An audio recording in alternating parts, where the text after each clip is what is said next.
All right, gentlemen. I got no opening plan, so I guess first of all, the gang was in Denver. We were all in Denver, got to see each other. Although, as Charlie was just mentioning off the call, we didn't take any proof of participation on site as a group, So it never so happened. major miss.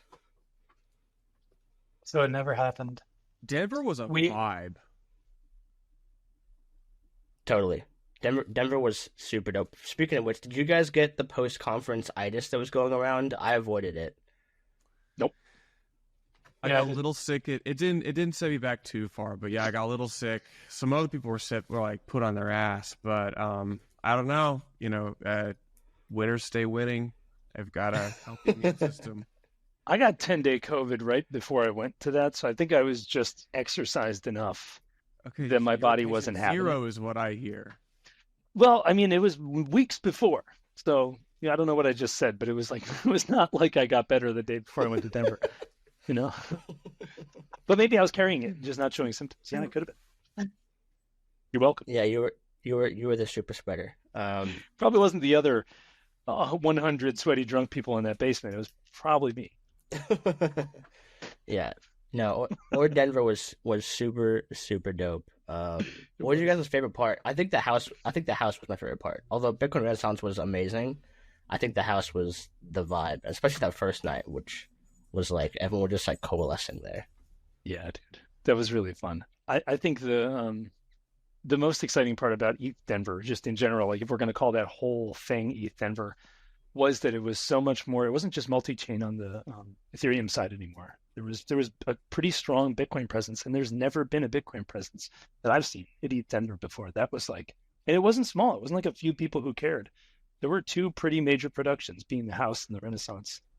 That I don't know. Maybe I'm just wrong, and I never saw it before, but it was like out. It was obvious this year. Yeah, I'll say as somebody who's been to a lot of Bitcoin conferences over many years, you have the things which you talk about on stage and things which you talk about off stage, and Bitcoin as a culture had grown. The off stage conversations had grown to basically mirror and parrot the on stage conversations, and at ETH Denver specifically, or Denver, I found that the range of topics you could talk about to anyone was incredibly wide and diverse. The off-stage conversations were just as intellectually stimulating and novel as the ones on stage. And you didn't know what it was going to be. You could think you were talking to some like person who like had an artist or creative angle, but end up having a very deep technical conversation with them, and vice versa. And that's one of my favorite things is that there was a guy who I thought I was going to talk about data availability with, and we ended up talking about obscure art house movies for like an hour. And like, you just don't get that at a normal Bitcoin conference. So shout out to the Or Denver House and the changing culture that it brought. think the funnest part for me was meeting someone and not knowing how enthusiastic I needed to be when I said hello to them. Because I would say, hey, and then they would be like, hey, and it would be like, okay, names. Okay, yeah, that didn't do it. Twitter handle. Okay, that didn't do it. What about your Twitter PFP? And then it's like, oh, you're this person that connects here. We've actually chatted a lot. Like, this is a hug. Like, come here. Or it's like, oh, this is a handshake. Or yeah, this is a fist bump. Uh, like I had some of these crazy connections where I'd never met these people in person before. I meet them, I finally connect who they are. I'm like, oh, hey, and then they're like, wait, like who are you again?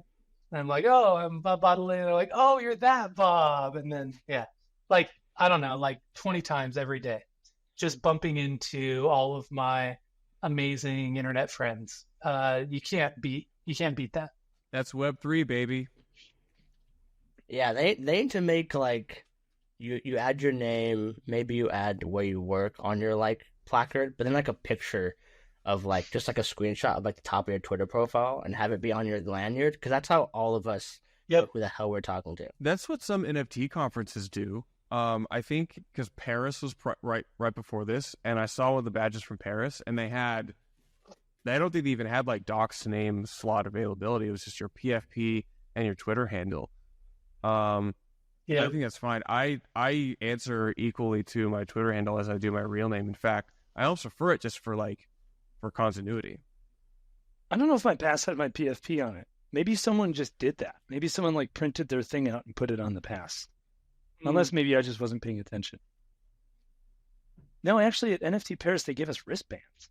So someone must have made that. And then maybe that's the alpha. It's just like print Make it whatever yourself. picture you're using that Make it week. yourself. Yeah, that's the Yeah, alpha. yeah. Print it on your lanyard. Make it double-sided, so if you're walking around backwards, you don't look like a dingle. Like it's these Witters small did that with details. a leather jacket. She put her OMB like be on the back of a leather jacket for Amsterdam. That's Corey sick. did quite the That's same awesome. thing. Actually, he made a T-shirt with his PFP on it. Everybody knew. Smart. Cool, man. Well, yeah, good to see all you guys in person. Lots more to come, and I will mimic like the array of discussions was super wide ranging. Like typically in the past, I have to like kind of holster stacks because it's a bad word. Like I'm gonna go to BTC++ in May, and like it'll be holstered again just because that crowd is they're still coming along. We'll get them there. But this conference, totally fine. It was just another L2. Totally, like, what's the design trade-offs? Like it should be. It's like actual discussion. So Yep. that was refreshing as hell to see, and I think it's going to continue. Like obviously the Madeira conferences and BTC++ will be like lagging, but Bitcoin main conference is probably gonna be like that. Like it seems like the general culture is going to be that way. So exciting. Yep. Okay, let's pivot then. Charlie, I want to start with you because you got some news. This is going to come out after it breaks. So Yeah. So I am off to the next thing. So both Cypher and I, by the time you hear this, have left Luxor to go do different things independently. Great working for Luxor, really sharp team. I am joining Will Foxley to expand Blockspace Media. It's more B2B focused media company, and I'm pretty excited about it. A lot of people might not know, but my first job, my first W-2 over a decade ago, was actually doing local news for the NPR affiliate in my hometown. So I actually was going to pursue a career in broadcasting, but unfortunately, it wasn't intellectually stimulating. There wasn't enough money in it. So full circle, I had to pay my dues in data mining, Bitcoin analytics, other related entrepreneurial activity. And here I am back with the media business. It fits very well. I'm excited to do this. I've known Will for a long time, and we'll be bringing some other people in too. So if you follow the mining pod, that's kind of the core, the one you might be familiar with. But also, I got to shout out, and I think we have some tech heads here. The Gwart Pod, I think, is the best podcast of this cycle. If you listen to, it's like up only from last cycle in terms of like the fun and familiarity of the ecosystem, but really just like a who's who of deep dive conversations in and around Bitcoin, but not exclusive to it. So there will be some other expansion to that media business, and I'm really excited. Love it. What do you know what you're gonna be doing yet? Like, are you gonna have the Charlie show? So I'll be focused on anything ordinals and or what we might call Bitcoin Season 2, which is a broad directive. And then it's similar to what I do for Luxor, which is just a general opportunistic business development. You know me, I can jump in and out of things which are somewhat technical, and then kind of hand that off to the super technical people, but then produce some value out of that. So there's a lot of things. If you look at the media model landscape, we're leaning more towards B2B, which is a more sustainable revenue model.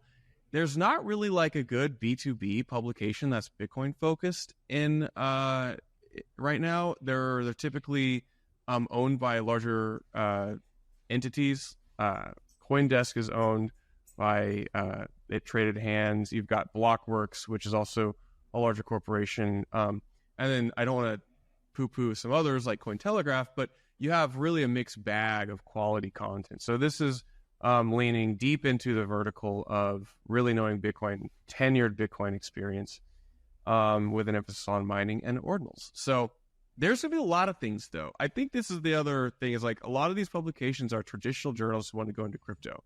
We are traditional Bitcoin and crypto people who flex journalism.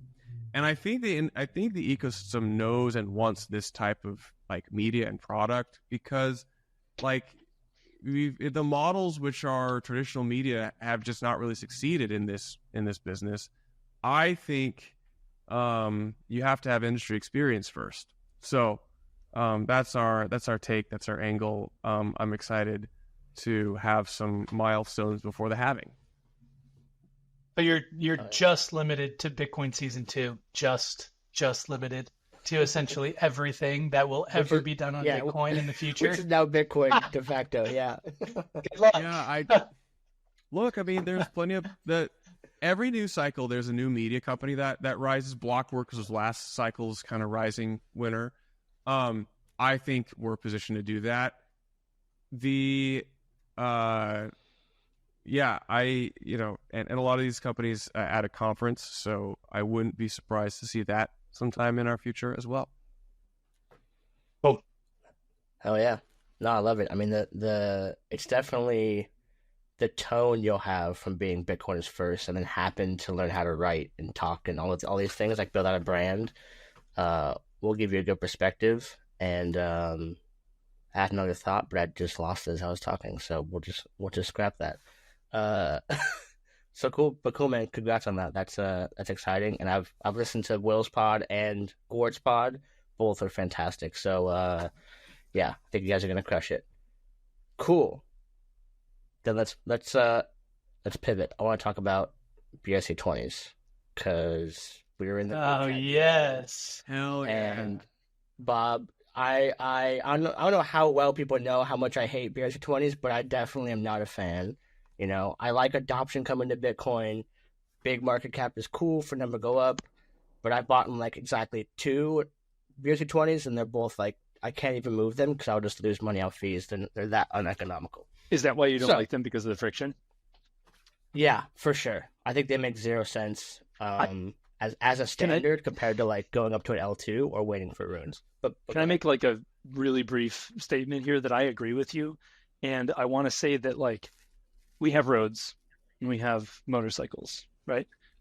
There's an entire sector of sport that is dedicated to using 2-stroke engines on dirt. Not because it's efficient, because it's like specifically because it's difficult. People do that.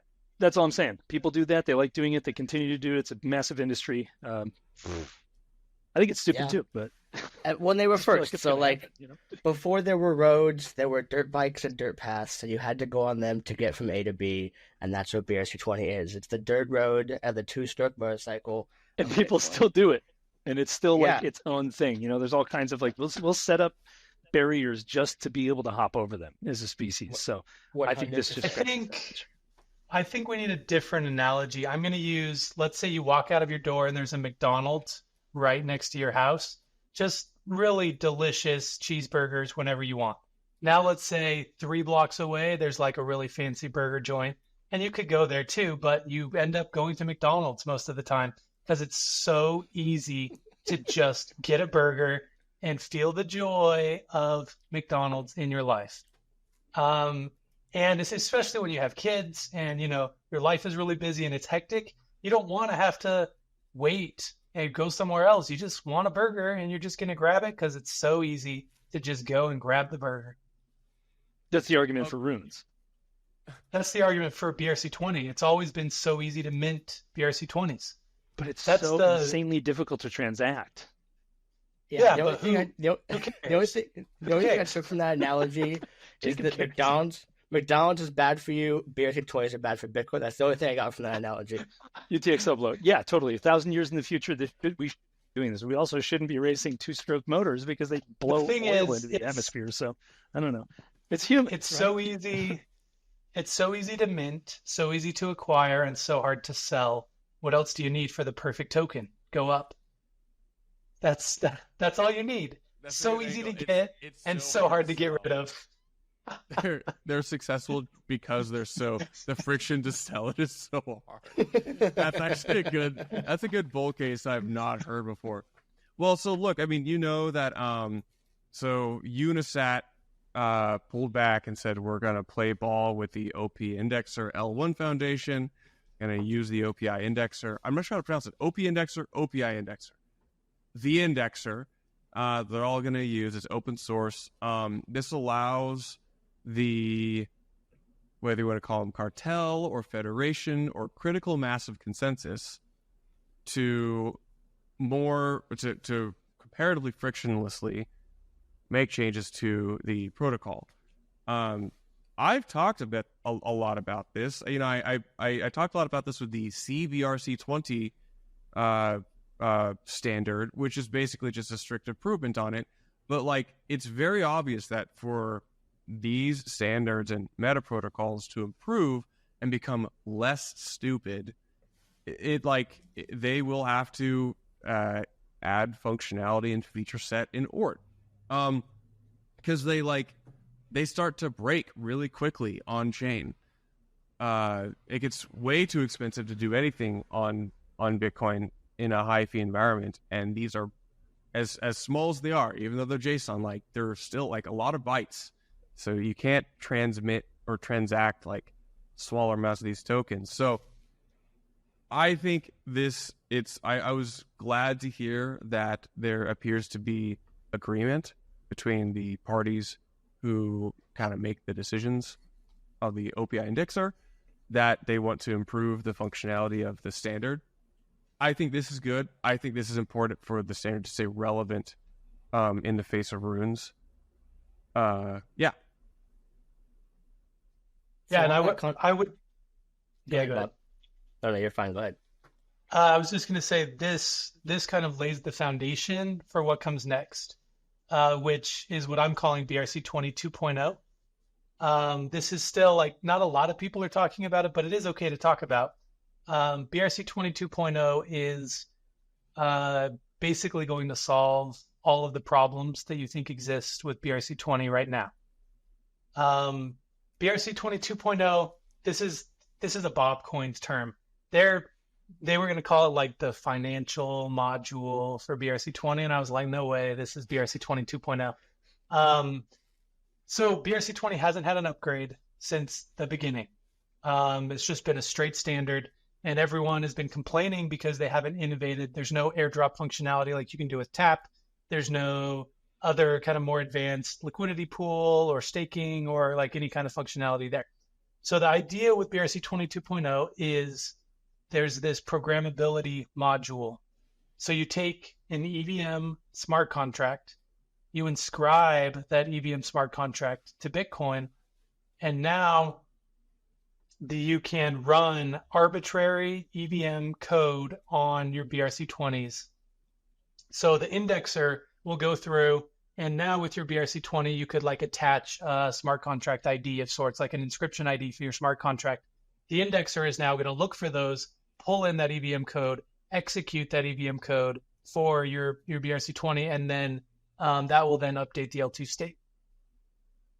The implications of something like this is you never have to upgrade BRC20 ever again. This is like one and done, the ultimate upgrade, and you have now unlimited programmability for your BRC20s. You don't have to keep defining new meta protocol fields. You don't have to keep defining new methods. You just enable EVM smart contracts, and now you can do whatever you want with BRC20. That makes a lot of sense. I have some questions. Does the issuance of BRC20 stay the same, where you have to do the mint on Bitcoin's L1? A good question. I'm assuming that this is a module that's added, so it doesn't actually change the BRC20 standard. So I would say deploys and mints are still happening on chain. That would make sense, because at some point you do have to wonder if the standard has contorted so much that it barely resembles any of the reason we used it in the first place, or the reason that it was attractive in the first place. Or perhaps that was just a good bootstrapping narrative along the adoption path. I don't have a strong opinion. I think it makes a lot of sense, because right now, like talking about ETH Denver, we saw everybody and their dog release an L2. Half of them were EVM on Bitcoin. And my question is, okay, like how okay, yeah, you can put EVM on Bitcoin in some capacity, but how do you get people to use it? That is a very compelling liquidity migration use case to use your EVM on Bitcoin story. Yeah, maybe. I'm not exactly sure how EVM L2s could plug into this because it's basically the indexer is going to be upgraded with EVM compatibility, so you can run EVM code in the indexer. But yeah, I mean, EVM was a strategic choice because you have, the wealth of infrastructure and tooling already built. I had like a million questions, but I'm not even sure how to like parse them out. Because if you upgrade the indexer, I'm assuming there's always the underlying question of like how decentralized could the node be. Bitcoin is super easy to run. Like if you have a decent computer, it'll sync in like a day. I've tried to sync a Stacks node, it takes forever, way harder. You see how good and optimized Bitcoin is. Is indexing still pretty damn centralized? And so when it comes to like bolting on EVM, isn't that going to make it just harder for people to run indexers? What is decentralization? Because there is an open source indexer which everyone can run, and then you can agree or you can come to a state of BRC20 balances. But then what do we agree on? Like, how do we agree on that state? Is it just everyone confirming that, say, Unisat's running the Canon indexing client? If Unisat decides to deviate from that, is there recourse? Does everyone just like copy their deviation? Yeah. So this is the question of like, if you look at decentralization from one level as like how easy it is to run a node to produce another copy of the ledger somewhere in the world. That's one angle. But you're saying there's a consensus angle or like a verification angle of like, even if the node can catch up to chain tip, if you will, how is chain tip at the edge determined? Is that what you're saying? Here's a wild idea that I proposed last May, kind of in jest. Let's say we had some kind of governance token which you could stake against your BRC20 indexer, and you got slashed for bad behavior, and then we figured out who got to take turns updating the BRC20 state, and we just now did proof of stake on Bitcoin for BRC20. I don't think this is that crazy of an idea. I think this is actually, we're trying to figure out the sequencing problem. Yeah, I would say on the OPI side, what they do have is a nice place where you can go and look at all of the current state hashes for all BRC20 indexers. This is a step in the right direction because you have verification. Verification meaning everyone has the same thing that they report. What you don't have is validation, so you don't know, you don't have proof that they didn't just grab someone else's state and stick it in there. Like, you can't prove that they actually did it. You just have this soft consensus driven soft community driven consensus where everyone basically has the same state value, so it's reasonably likely that you all have the same indexing happening.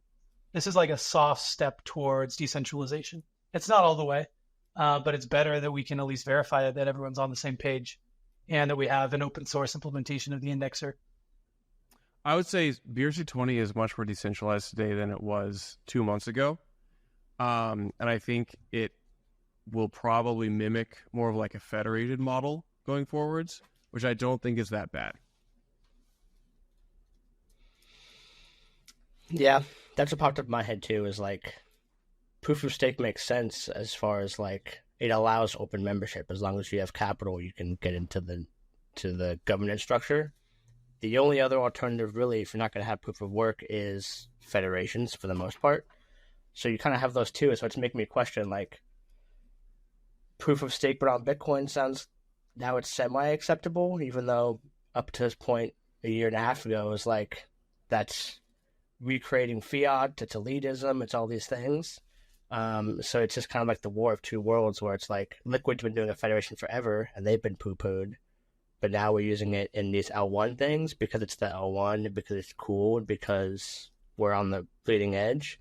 But proof of stake, which has been there forever, and Liquid Federation has been there forever.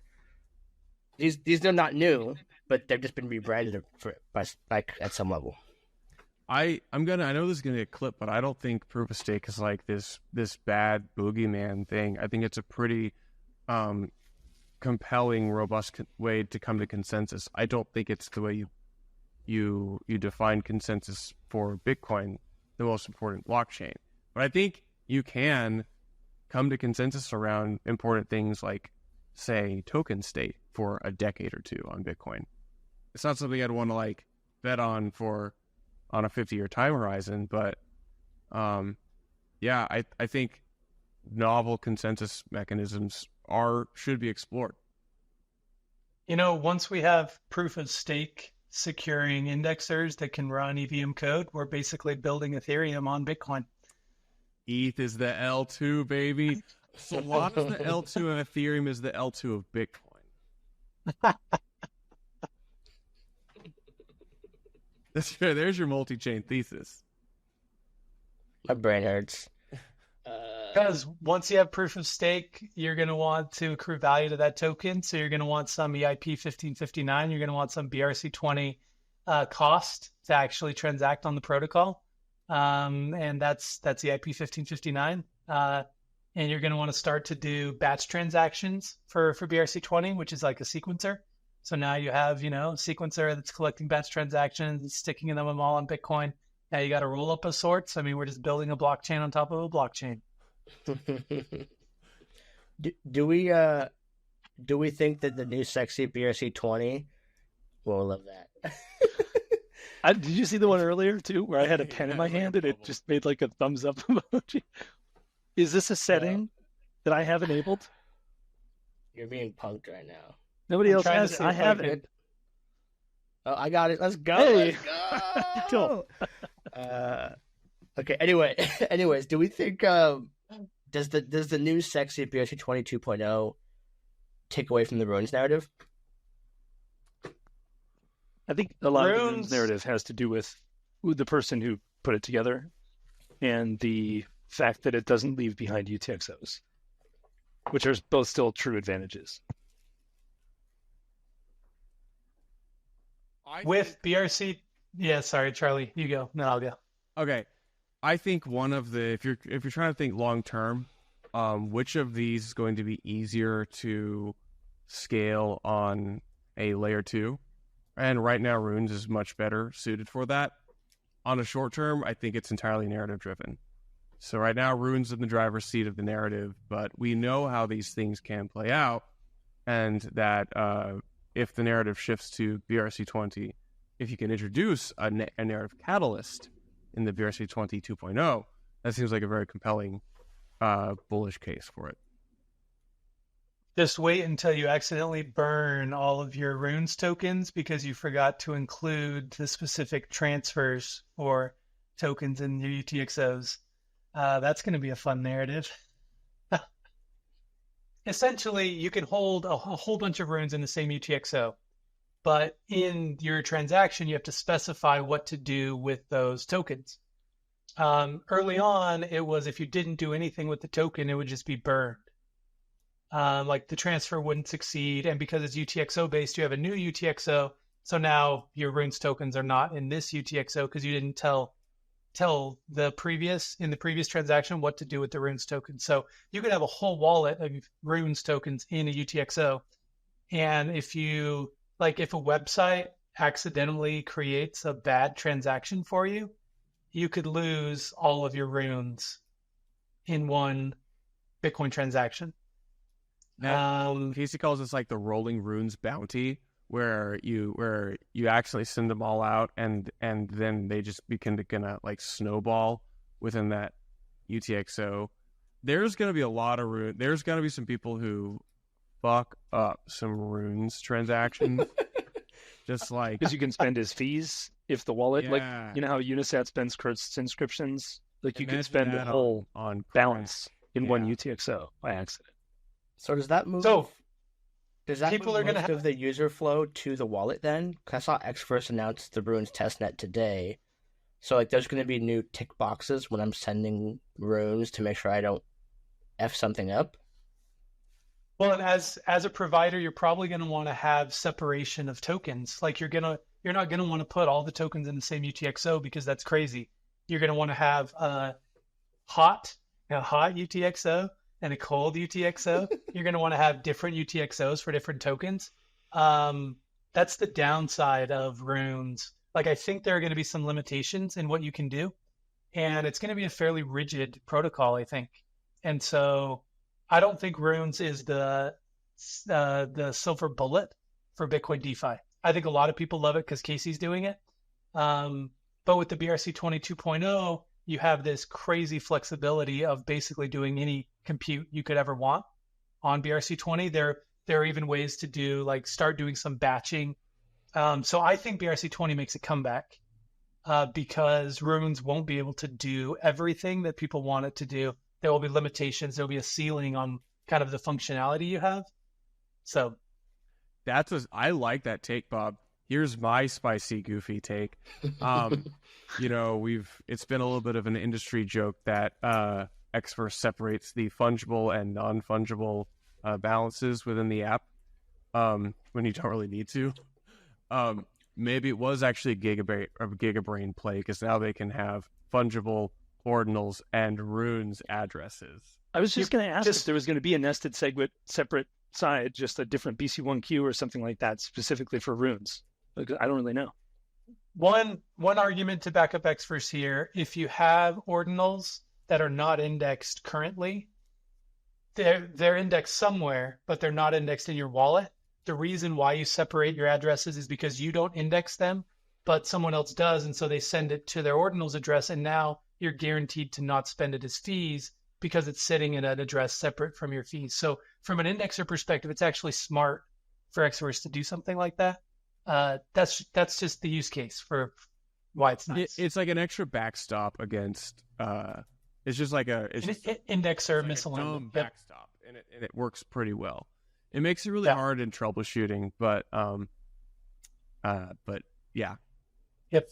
Also, in choosing SegWit instead of nested SegWit, they're the most compatible old to new in terms of wallets. You can do anything from an Xverse wallet where you can't with other wallets because they don't use like conventional SegWit, which I think is the most backwards compatible, right? Like you can transact with a legacy address only with Xverse, correct? So if we're arguing about whether or not it's necessary to do it the way they did it, I think it was super smart because you can't send The funny thing about ordinals is you don't actually need Taproot anywhere ever. You only need Taproot to inscribe. And so you actually could use any wallet address. Like on Bionic, we don't even use Taproot addresses at all. We just use normal legacy addresses because it's fine. I think I don't actually know what address format we use, but you don't need Taproot anywhere. You could hold ordinals in any. I mean, it's just Bitcoin.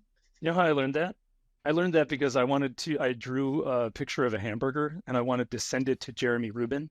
And I asked him for a Taproot to send the hamburger to, and he gave me a SegWit. And I was like,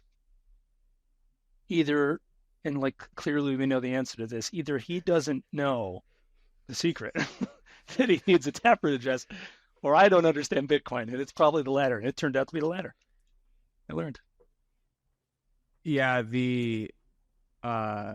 it does come into play for BRC20s because in order to transfer, you have to inscribe a transfer function, which Correct. There's plenty of people who have accidentally sent their BRC20 balances to addresses which they can never extract them from short of a whole protocol upgrade. Really, it would be an upgrade of Ordinal's consensus itself, broadening the definition of an inscription. This is a very, very hot take here. So. Although you don't have to be the one to inscribe the BRC20. Anyone can inscribe the BRC20 to your account. to activate your balance. Oh, shoot! I didn't even think about that. See, this goes to like how little I think about BRC20 sometimes. So technically, you could have a wallet that is not Taproot, and you just say, tell some service, hey, inscribe this to my balance, and then it'll do it, and it'll activate your balance, and then you can do things. I learned something new today. So I kind of get it. I'm halfway confused. But that's so dumb. Oh my god. Okay. So let's say you have a balance of 1,000 already token in your wallet. I can inscribe a transfer to your address that will activate a balance for you. And now you hold, because it's just a transfer. It's just a valid transfer. Anyone can inscribe it to your address. Now that you have the address, now you can send that anywhere you want. This is actually how we do our BRC20 bridge. This is the way we do a non-custodial, like fully decentralized BRC20 bridge, is we have, because ICP smart contracts can't inscribe, it's really hard to do inscribing in a decentralized way, but the user. Charlie's got me thinking, okay, so like now these transfer functions don't actually technically have zero use case. Now you could have a whole marketplace for transfer inscriptions if the actual bytes to inscribe a new transfer increase the economic feasibility of sending that. You could just buy that single dust output with a transfer function on it, and you could buy that to then unlock and send your BRC20 somewhere. Wait, say that again. So, like, imagine that it was too expensive for me to inscribe the 80-something bytes of a transfer function, and instead I just paid you out of band or on chain to give me your transfer inscription so that I can then transfer. This opens up a whole new design and logic challenge, but this is really, really goofy. This has got me thinking now. Is there a reason why? I'm guessing it's a byte limit thing. People just don't batch the buy and the transfer in one transaction, so you pay once, get both, and it's unlocked when they both hit your wallet. Like, why is it not a UI thing already? Wait, you're saying inscribe the transfer and like you do a mint, and as you're minting, it's also gonna send the proper JSON whatever, and it'll mint and transfer in the same transaction. So you're buying both in one transaction. I would have to look at the actual logic. Maybe you know it, Bob, but I wonder if the indexer doesn't consider intra-block balance changes. Has to be indexed first before you can do a transfer to be valid. Yeah, I wonder. Well, no, within the same block is fine. Okay. You can deploy a token and mint the entirety of the token in the very next transaction in the same block. That's fine because it just goes in order. What I'm wondering is if in the reveal of your mint inscription, could you commit for a transfer inscription in the same Bitcoin transaction? That feels crazy, but would save you a transaction. This is a Cypher question. Tune in next week to get Cypher's answer, because it was the only person who will know. We're also going to join the OPI Federation so we can fix BRC20. we need to sign on as a federated signer. The boys Bitcoin Club or whatever this is. But not a Bitcoin Club. Yeah, does anybody actually know the name? I don't. Is the OPI Indexer or the? No, this. Not on like a Bitcoin podcast. Something like that. Yeah, that's probably the most proper one. Yeah. Yeah.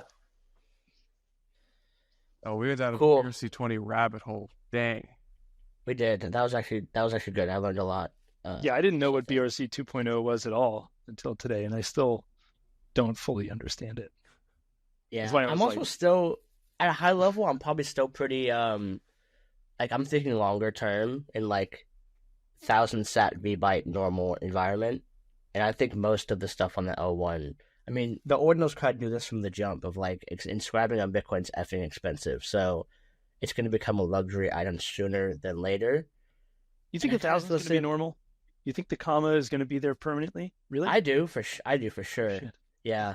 Especially as the thing people are talking about is like it's not just L1 activity directly from users and like big whales. The L2s are going to be very economically dense very quickly. Citria, Stacks Bidders, Bob, Rootstock, they're all going to settle down, and they're going to give a really robust floor that's going to steadily rise as those L2s get used.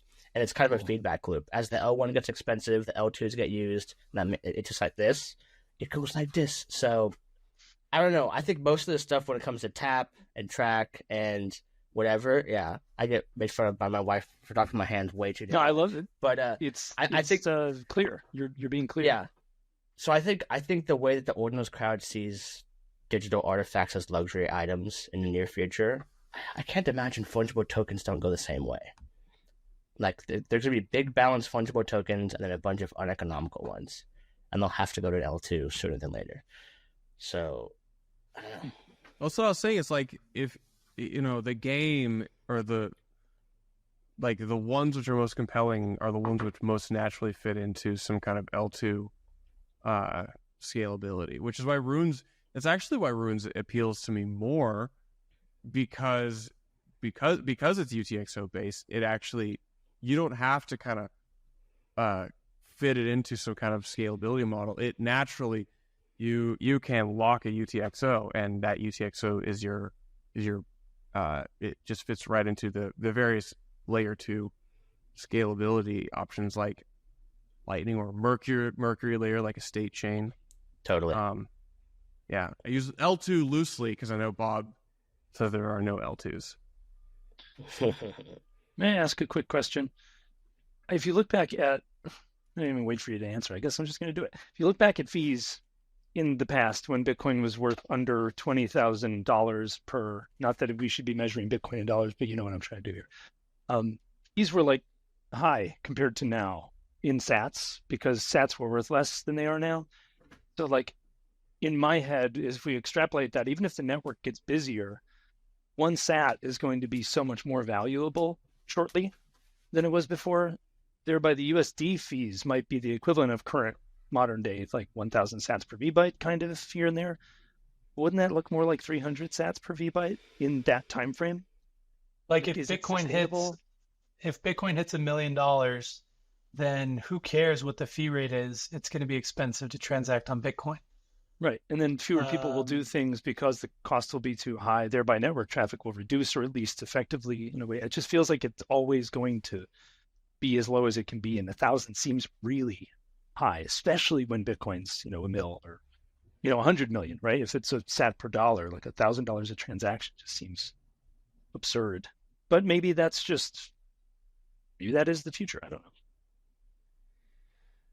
This is why, if you assume that is one user per one transaction or one UTXO, then it seems incredibly expensive. But this is why there's a lot of advocates for what we might call UTXO sharing improvements, like CTV or even CAT, which allow multiple users to basically conduct economic activity with one transaction, or fewer UTXOs than there are users. This is why there's such a this is why I think one of the catchphrases of the future is we don't want UTXO ownership to be an elite group. UTXOs are for everyone. Good point. Thanks. Yep, I like that. UTXOs are for everyone. Yeah. Other than that, I think it's right. Like, sats per VByte is kind of a crude metric because it's kind of more of how much does it cost me as a user relative to the thing I'm doing. Like, when fees are cheap, I'm sending $100 in Bitcoin, it might cost me 1%, 0.5%. So there's not much reason to go to Lightning. But when it's 5 or 10, you gotta change how much you're sending to make it worth your time. So right. If you're buying a condo and it costs you $20,000 to send 2.5 million, you're like, percentage wise, it's like doable and fast and reliable. Yep, exactly.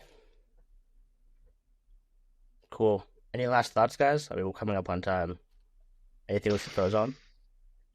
Plenty going on at the moment to talk about. Nothing in terms of tech that I can think about.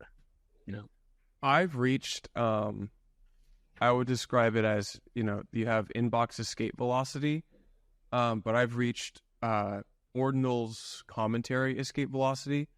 I can no longer keep up with all of these spaces, the commentary, the threads, or the discords. I think I tweeted yesterday that there were 4 simultaneous spaces, 2 of which I really wanted to tune into, but I was running Ordinal's Coding Club with Casey and Raph.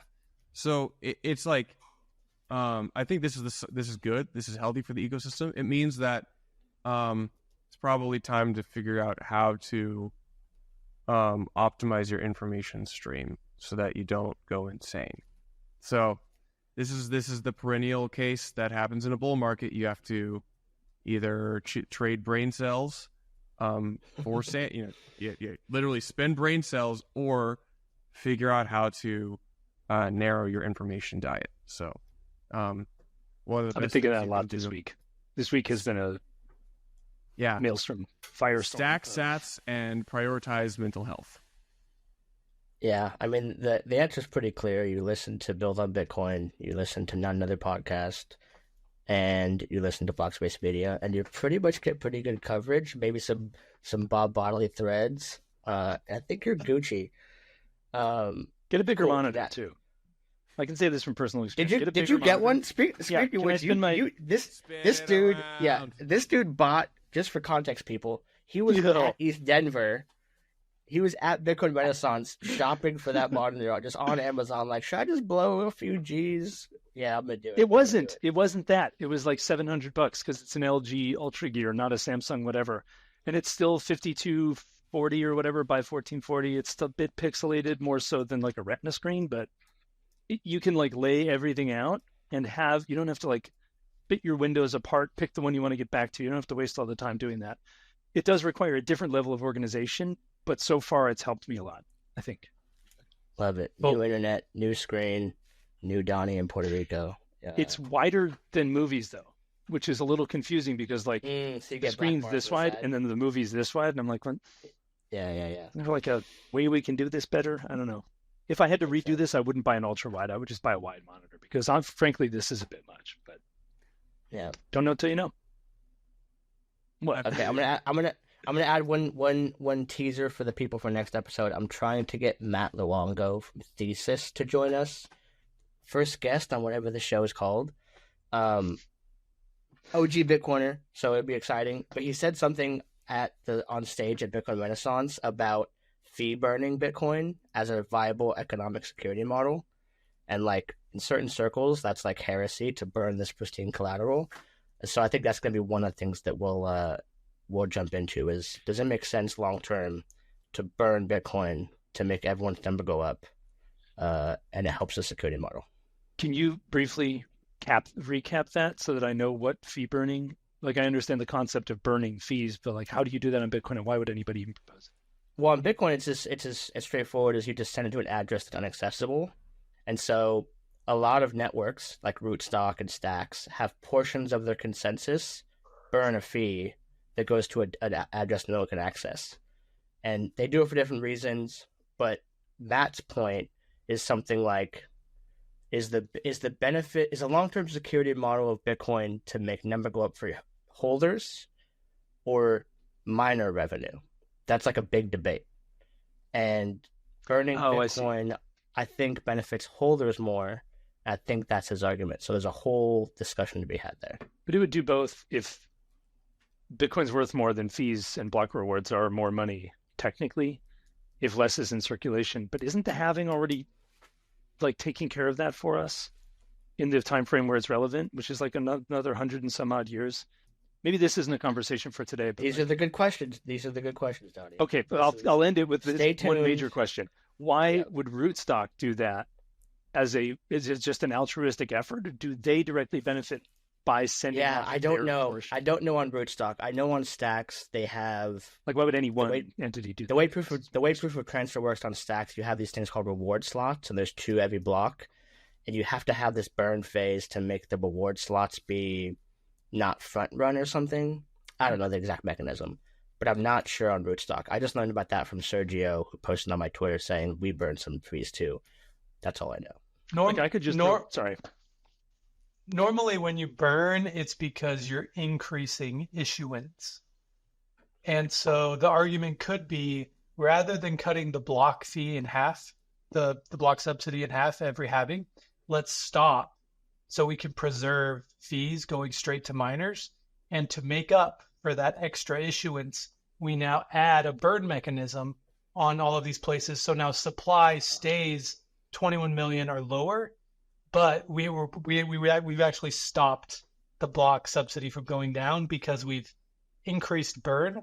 And this is also kind of heresy in lots of circles, because now you're talking about increasing issuance for miners perpetually, because you have like these inflationary mechanics and now deflationary mechanics with the burn, and the burn overcomes the issuance, and so you still end up with a stable supply of Bitcoin. I don't know if that's relevant. I look forward to talking about that next time, because I think I have a lot of feelings on that. That's a good way to end it. I think that's the episode, guys. Yeah. Good chat. Good chat. Hell yeah.